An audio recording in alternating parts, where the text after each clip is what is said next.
We're going to talk about the pros and the cons of marriage over here in Cambodia. We're going to start with the pros. Land ownership. If you want to buy actual land or property on the ground level in Cambodia, you have to be a citizen of Cambodia. I think there's a small legal caveat for nationals, foreign nationals. That law changes ever so often. So I wouldn't quote that or cite that as something that you could even rely on as a national. But if you do have citizenship, whether you've gotten it through naturalization, through marriage, or through investment, through, well, sometimes they give it to you if they really like you too, you know. Then you could buy that in your own name. Those instances aside, you are going to have to buy something like this with a Khmer person, whether it's your life partner, business partner, friends, constituents, whatever. And land over here is expensive per square meter versus most places that I've been in the United States even. Okay, now that said, it's a big pro. You can buy land, you can buy a house on the ground level and have it in your name. Another pro is that a lot of longer term expats, they've run into kind of a situation where they want to get a car. Maybe they're on Social Security or some kind of retirement plan, and they've got kind of a fixed income. And cars over here, again, are expensive, just like the land. They are marked up considerably. 2003 Toyota Highlander, my friend was selling one in Iowa for, I don't know, like $3,500 or something like that. And those are over $10,000 here. So I'm going to get to this. If you have a wife in Cambodia, you got a family book and all that, even if she's not working, your income is then considered as part of her credit capacity. All right. Get in debt together, right? So I'm gonna just share this with you, this little hustle, this that Kim and I recently discovered. Kim and I went to the dealership and we just asked, and they're like, "You got a family book?" And we're like, "Yeah." And they're like, "Well, she can sign to buy it based on your income." I'm like, "No kidding." So that's really cool, and that even extends beyond cars. All right, if you want to buy a home, again, you have land rights. If you're married, you through your spouse, you can buy land, and also your income would be considered her income for the purposes of loans that you can't apply for as a foreigner. All right, don't do any of the pawn shop or loan shark shop stuff, which you qualify for also. So there you go. That's another big pro is credit capacity, homes, cars, whatever. Starting a business, that's a big shoe in. And I think that a lot of foreigners that are here with a Khmer spouse aren't even aware of this. That's food for thought. To be married as opposed to, oh, this is my girlfriend, blah, blah, blah. And here culturally, that's really bad to do to a woman, especially if you're a foreigner. Culturally, I don't want to generalize, but a lot of the older school Khmer, they'll see a Khmer woman with a white dude and they're not married, and they'll just think she's some hua, you know? So if you love her, don't do that to her. Don't tarnish her status in her own society, you know what I mean? So those are a few basic pros. They're great, you know what I mean? As far as I'm concerned, is what your benefit could be really from being married over here. It's pretty cool. And that opens up so many doors that would be beyond the ordinary person's budgeting ability. I mean, not a lot of us are in a position to just go spend $200,000, $300,000 on a piece of land and a house. We have to finance it. And if you're on disability or retirement benefits and such, you're probably thinking, man, those years of my life are gone now. I'm gonna have to get creative so I can come up with a way to do this again. And it just so happens that over here, my wife's 26 years old. So, and I was like, okay, do you want to buy a big villa Do you want to buy a big car? We're going to have to pay on it a few years. It doesn't faze her. It doesn't intimidate her because, you know, she's younger. Now, that may or may not be the case with you.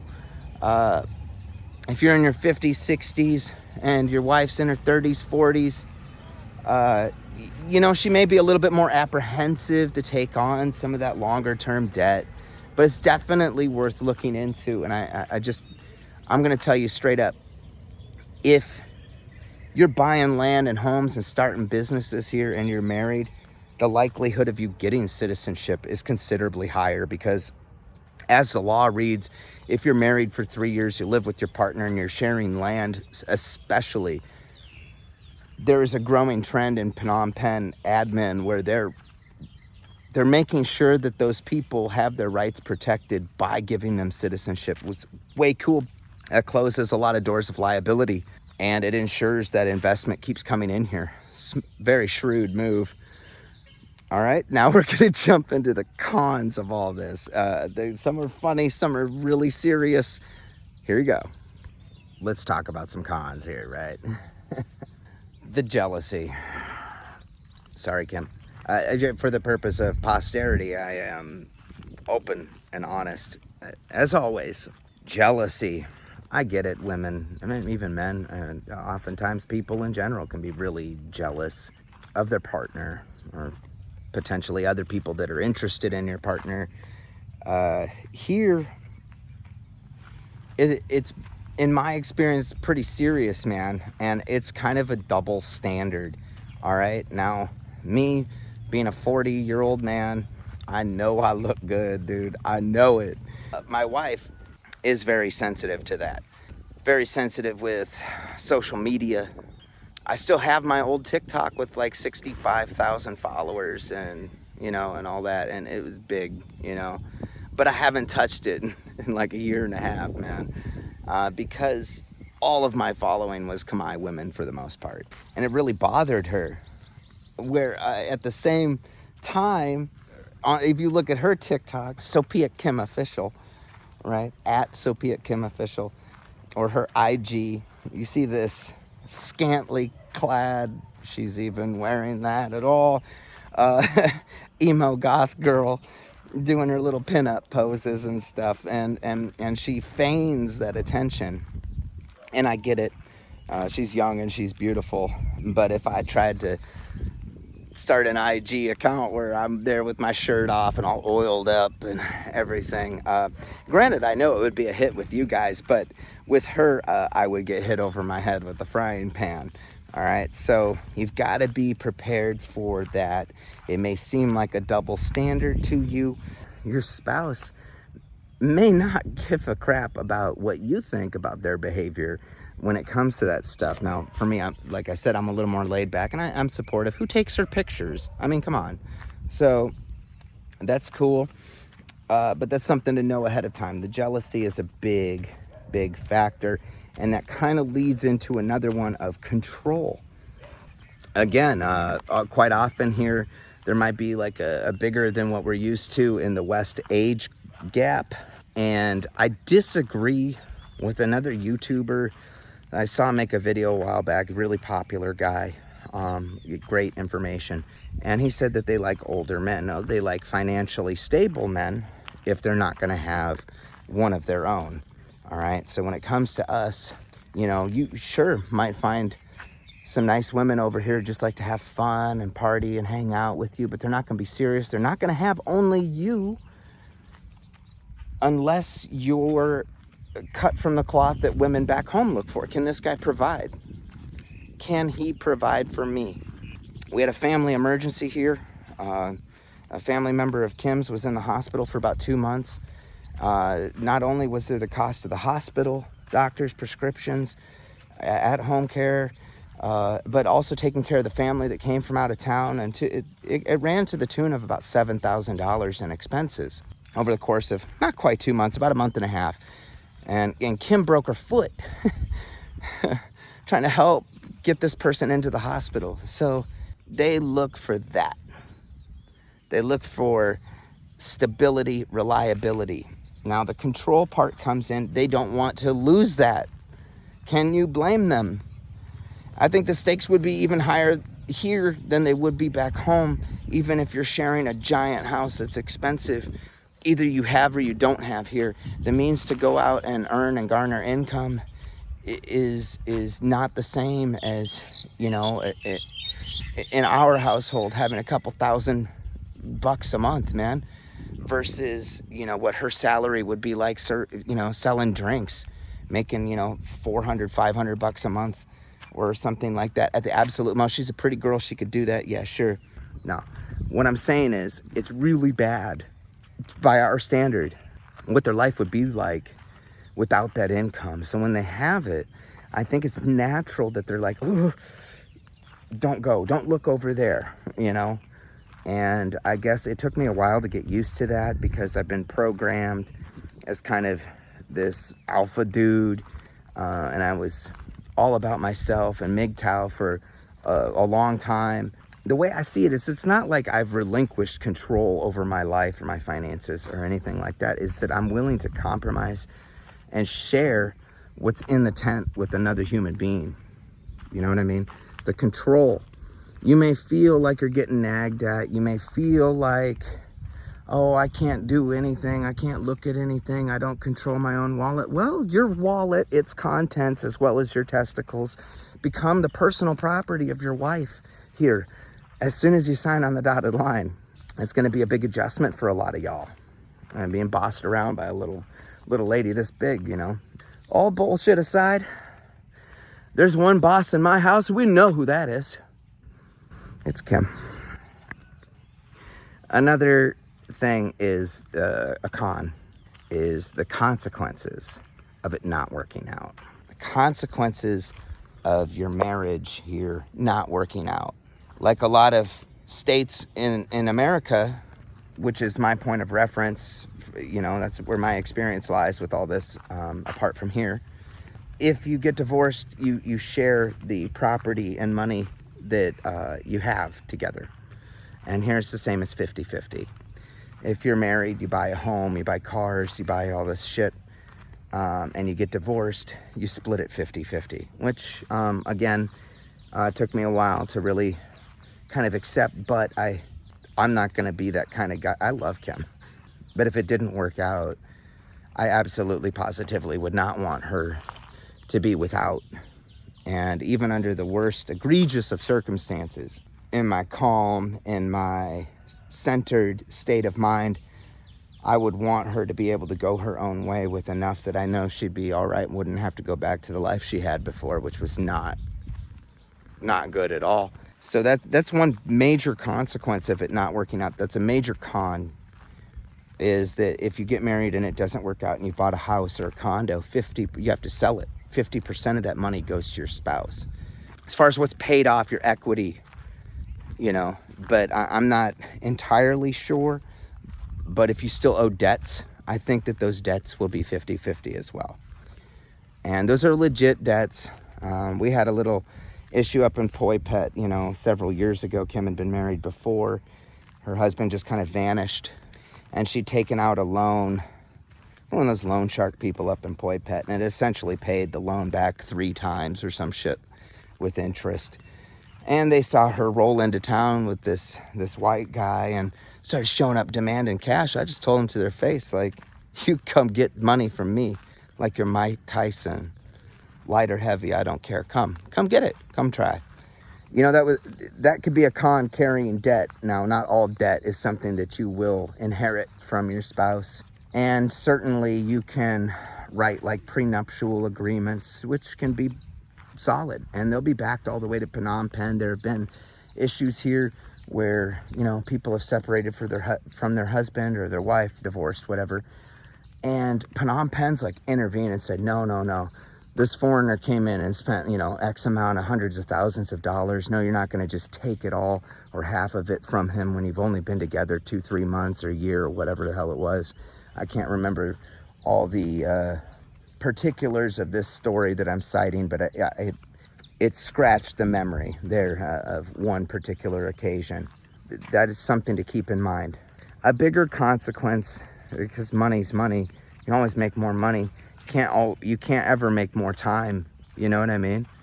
Consequence, big one here, is that if it doesn't work out, what kind of life will that leave your spouse? You loved them, you came here and married a man or a lady or whatever, and then it didn't work out, and unless they're in the top 1% echelon economically here, you know that the consequences of not having your income in the picture are going to be severe.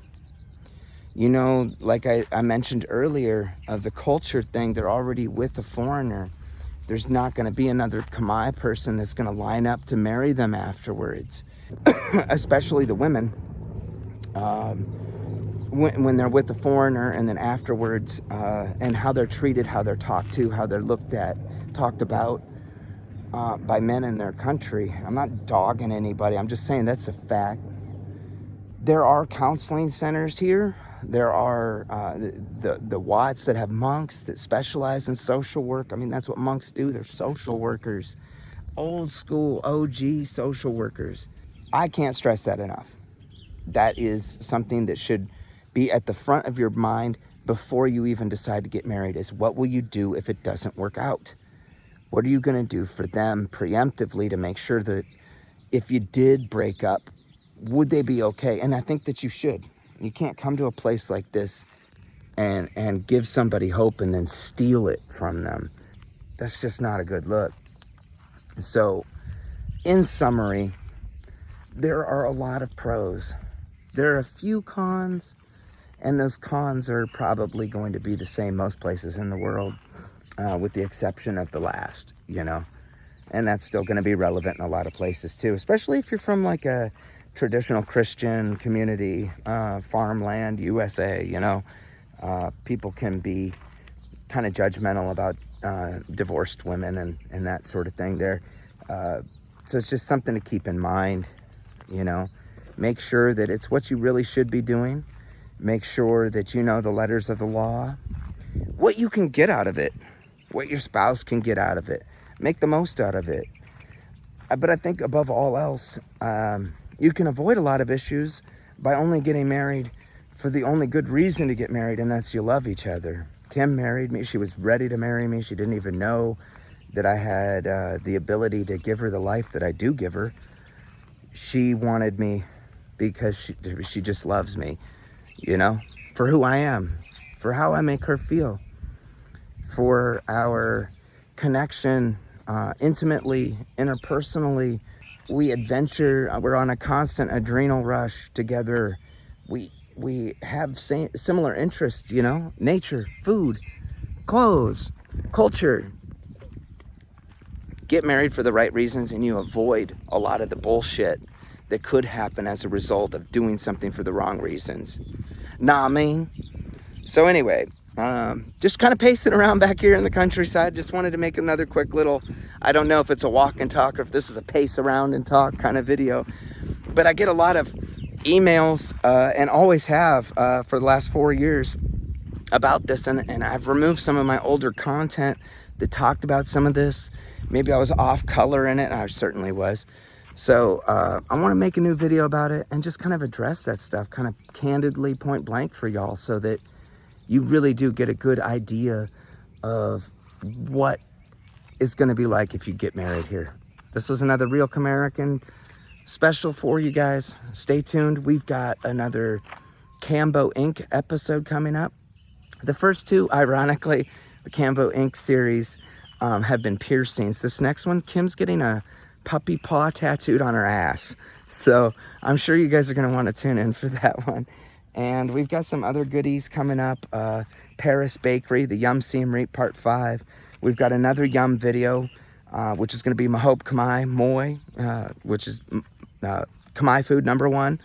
Another Yum video special there. So anyway, stay tuned. We're always having new stuff come out. Every Wednesday morning at 10 a.m. Cambodia time, you guys can catch these new videos. We're always trying to post new shorts. We're always trying to come up with additional specials and the music and stuff like that for you guys too. So questions, comments, throw them in there. Video requests, throw them in there. You got questions that are serious and you want them private, email me at therealcamerican@gmail.com. Kim and I will get back to you. whether it's about tours, apartment tours, general questions, whatever. Love y'all. Peace.